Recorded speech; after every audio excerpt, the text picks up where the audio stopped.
you can see, I'm in the beautiful vineyards around Beaune. I decided to come here and record the Q&A here for you. I have all of your questions. Thank you so much. Let's see, because we have a couple of categories. There's a lot of questions about language. There are questions about work. Some questions about our renovations and our project for our home, of course. Questions about filming. So I wanted to start with the language because I can imagine if you consider maybe moving to France or getting a house there, a lot of you I know have been asking questions around that and asking how difficult or how easy it is to build a life really here in France when you don't speak French. So your number one question was, do you or did you speak French before you moved here? Now this kind of intertwines with the questions about my career and my background. I actually studied French. So I studied French literature and language in university for 5 years. Like any language, the French language has different levels. So you have words for example, the word for car would be la voiture. There's other words for car, such as bagnole, for example, and that would be what you would say amongst friends, or that would be like slang.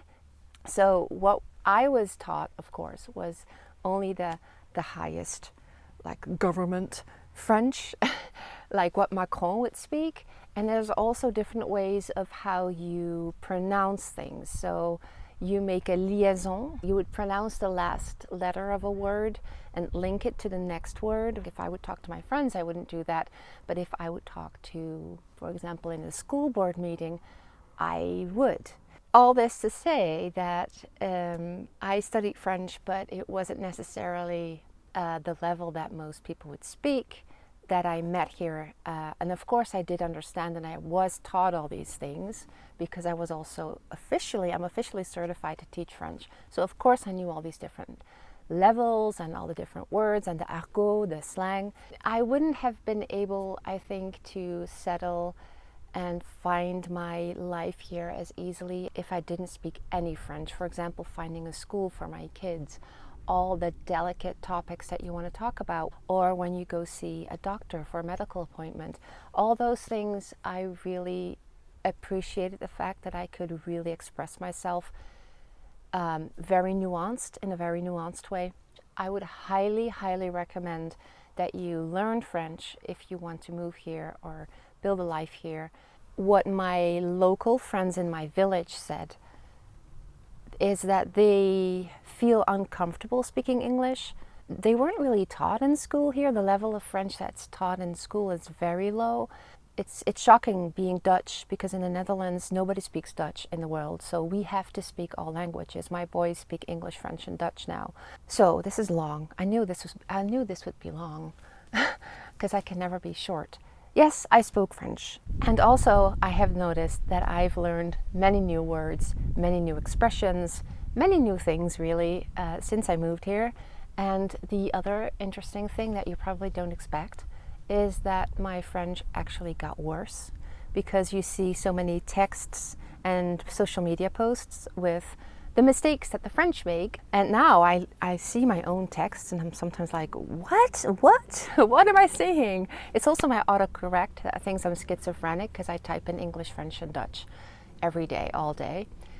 My husband didn't speak French, but he learned really quickly because we found a local builder with whom my husband did all the building works, and they worked very closely for the first 12 months. So he speaks builder French, and it's so funny because sometimes when I hear Olav, my husband, speak French, I hear the little, like, you know how you have your little manners, like your little ways of saying things. Every person has that, and I hear that he's copying Jean-François, which is the builder. And some of you have also asked if Olav speaks English, probably because you know that Olav has a YouTube channel in which he shares all of our building works, where, you know, all the details of our renovations. I'll link that down below because I know some of you might be interested in following that more closely. He does speak English, but he just doesn't feel very comfortable speaking English on camera. That's why his channel is in Dutch. The second topic, work. that's going to be a long story if I would say everything, so I'm going to try to keep it short. I studied French, but before that I actually studied human resource management for 1 year after high school. Quickly realized that human resource management was really not about the people but about the business and the profits. So I quit because they said you're more the kind of person to be doing career coaching kind of stuff, not necessarily being a business partner, HR business partner. So I was kind of disappointed in that work field. So I said, I'm just going to do something completely different. I moved to another city and started my studies for French language and literature because that was something I'd always liked. I was just dying to do something that would make me happy, really. But soon, during my French studies, I found a job in HR, of course. I ended up at a recruitment agency. From there, moved with the person that I worked closely with to a venture capital fund. So that's investing funds in startup companies, which was a great time. And it opened up this whole new world to me that I did not see within the four walls of that French classic university where it was all about the classic French literature and history. And now all of a sudden I was introduced to this really fast-paced, really buzzing world. It was amazing. I learned so much. But, and I've shared a little bit about this before, I don't want to dwell on it too much, but I was in a car accident, a very minor car accident when I was 19. And around this time that I worked at this venture capital fund, I got really bad physical problems. It was 2 years after the accident, but that's when they emerged. So it was a struggle to keep up the work. So I took a break from that to just take a rest and try to get some physical strength back. And then worked for Bain & Company, which is a strategic consulting firm that you may know, as a recruiter. Bottom line of the story is I did all kinds of things, never stuck in a job more than 2 years. So after that moved on to a French company, Fromagerie Belle, where they make the Laughing Cow that you probably know, and a number of other cheeses. I worked in HR for all of their Northern European countries. Amazing company to work for. Traveled to Paris a lot for work. Absolutely loved it. But again, my physical health was not good. I struggled to keep up work. I really couldn't work full time, but I had to because I was single and I had a house and everything. Then I met my husband Olav and moved in with him. We bought a house together and kind of slowed down a little bit because it was just too much. And I decided to go back to where I initially started right after high school. Working in HR, I'd helped so many people when they wanted to move jobs or when they had a job interview, for example. So I took a training to become a career coach, and that was in 2007, and I started my own business. And I still have that business. So it evolved from me doing one-to-one career coaching to doing group programs to creating this methodology, a online academy for it with videos and worksheets.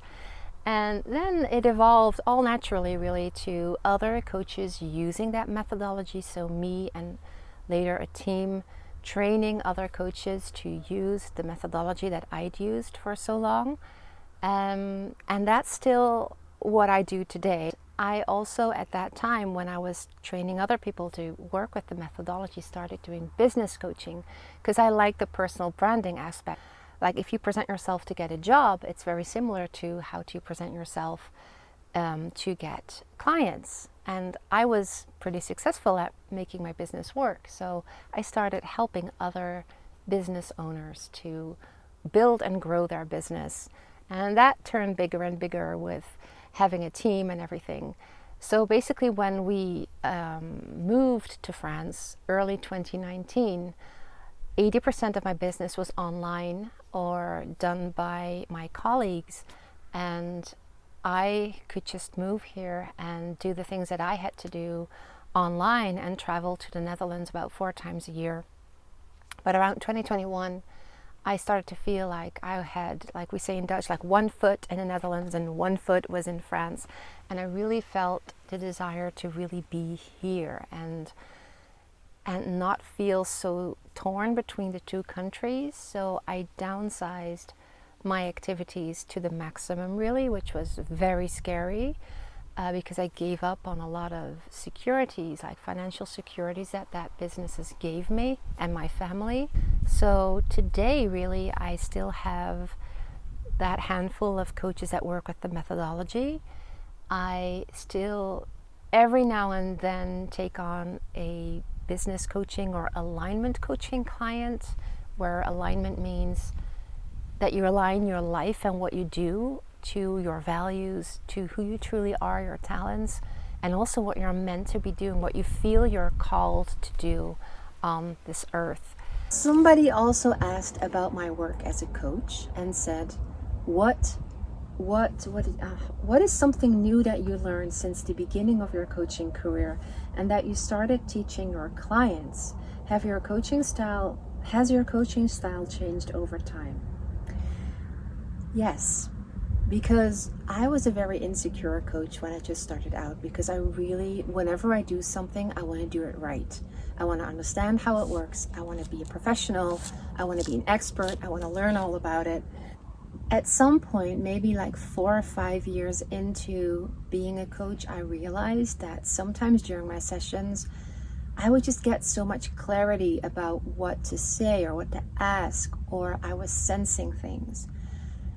And I was taught not to say that, because I can sense something, but then it's mine. It's not my coachee, or maybe it is. So I was like, what if it is? What if I'm sensing something that's theirs? Okay, I'm switching to a voiceover here because the wind got so bad and I am so professional with this microphone. That's a topic that I'll touch on a bit later in this video. What I was saying about my coaching style is that I realized that I was working on another level, but that I didn't really know how and what was happening, and definitely didn't master that. So that's when I decided to take a theta healing training. I don't know if you've ever heard about that, else Google it. And it was really mind-blowing what I learned about how to tap into your intuition, how to tap into the energetic field of knowing of both you and especially of your coachee and client. And the minute I started using that in my coaching, I soon saw that the results were so different, and especially how my coachees felt and how close they felt to their inner knowing and trusting their senses and their intuition. So I also started making this a bigger part of what we do in our methodology. Okay, and then somebody asked as well, does Olav have a job in the area? He does not. Well, he has a job. He's the builder of our dream.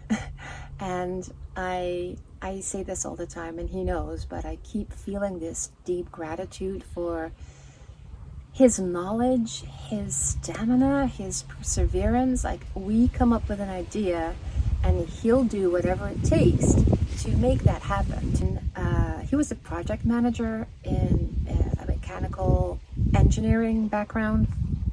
He worked for a big printer company, and he left that job, I think, a little before we moved to France, just to pursue other things as well. We both work for the dream that we're building and the businesses, but basically most of his time he is just working for our rental business like I am.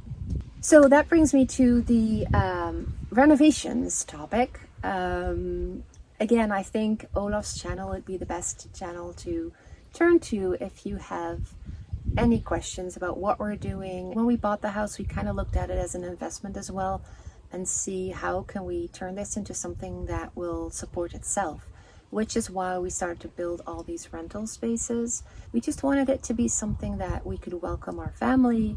Maybe, I don't know if they appreciate me saying this, but maybe when our parents get older and need to come live with us, we have all these separate units. We've currently done that one cook's cottage. That was a stables. We started with that so that we could live there while we renovate the other parts of the house.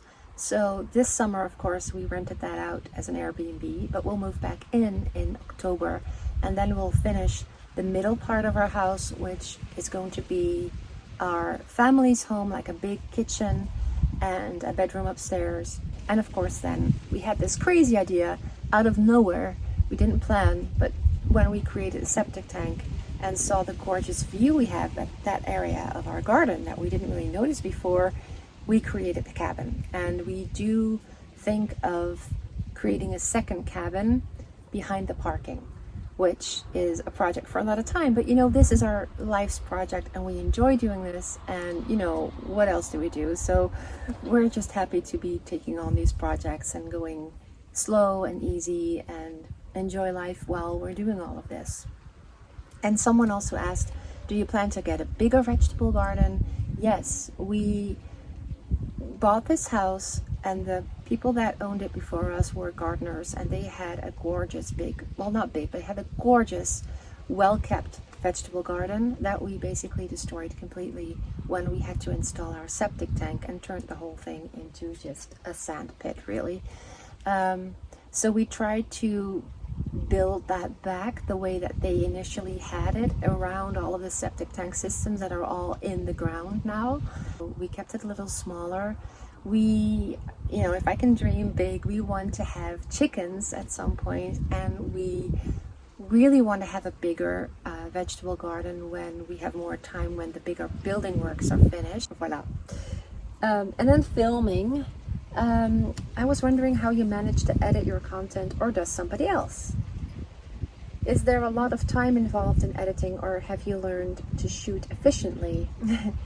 Yes, well, just to get all the technical bits, I just use my iPhone. I don't even know which one this is. I think a 12 Pro, because I actually bought a camera, a professional camera, for filming our videos for the online academies that I created for the methodology. Olav set that up for me. I shot the videos and I never touched the camera afterwards because professional cameras scare me. I don't know how they work. There's too many buttons. I did a course on photography and I quit after the first few modules because I was just so overwhelmed with the technical part. And what I like about filming with an iPhone is I always have it with me. Like a lot of the things you see me share in my videos is when I'm just out and about doing things I need to be doing today, and I see this shot. Like, I'm actually not good in the shot right now. There's too much sun on my face. This would have been better, but you know, I just don't worry about that because my goal is to just be sharing things without trying to be overly perfectionist about it. The other thing, so that I film with an iPhone 12, I have a what's that called again? I have this microphone here because I knew I would be filming outside. It might be very windy. I don't have a dead cat on it. All those things I probably could have improved. And then I just use iMovie to edit. I tend to film what I think I need and then I stop. So I have little short footage clips of maybe 10 seconds, 6 seconds, 12 seconds, because I still have my physical problems. So if I have to go sit at a computer, go through all these endless hours of footage, that's just physically not possible. So I try to shoot very effectively and I try not to be too perfectionist about it. So I do edit my own videos. I've always enjoyed editing videos when I did a lot of marketing videos for my other businesses, business coaching, career coaching business. I really enjoy doing that. I enjoy learning about it. I know I'm not a professional and there's so much to learn.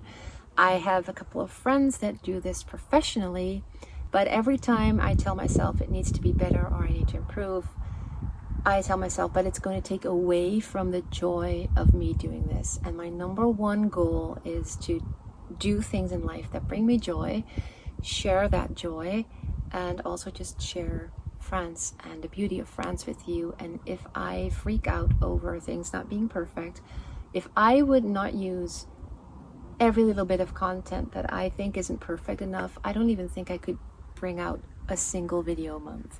So I just put my footage in, like for example, this is not beautiful in this shot, is it? No, it's not, but it for that 1 minute it gave me a better face in the shade. I see that I'm recording for 21 minutes already, so I'm afraid this is going to be a very long video. But if you've watched all the way to the end, thank you so much for being here. Thank you again for following our journey. And yeah, I'll just see you in the next one. Bye-bye.